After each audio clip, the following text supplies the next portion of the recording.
আসসালামু আলাইকুম ভিউয়ার, চলে আসলাম নতুন একটি ডিজেল ট্রান্সফার পাম্প নিয়ে। এই পাম্পটি ব্যাটারি এবং সোলার দিয়ে আপনারা ব্যবহার করতে পারবেন। আসেন আপনারা এই পাম্পটি খুলে পরিচয় করিয়ে দিই। এই পাম্পটা হচ্ছে গিয়ে 24 ভোল্ট। আপনারা চাইলে আমাদের কাছ থেকে 12 ভোল্টেরও এই ধরনের পাম্প নিতে পারবেন।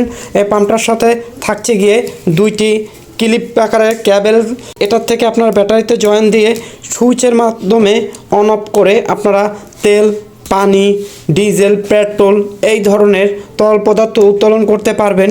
আপনারা এই পাম্পগুলোর সাথে আরও গিয়ে পাচ্ছেন একটি ইনপুট এবং সাথে আরেকটি আউটপুট, দুইটি ক্লাম্প এবং একটি চেক ভাল্ব। আপনারা এটা ছেঁকে ছেঁকে পানি উত্তোলন করবে। এটি হচ্ছে গিয়ে 1 ইঞ্চি ডেলিভারির একটি ডিজেল ট্রান্সফার পাম্প। আপনারা এই পাম্পটি আমাদের কাছ থেকে সংগ্রহ করতে পারবেন। আমাদের স্ক্রিনে দেওয়া নাম্বারে কল করে এই পাম্পটি আমাদের কাছ থেকে নিতে পারেন।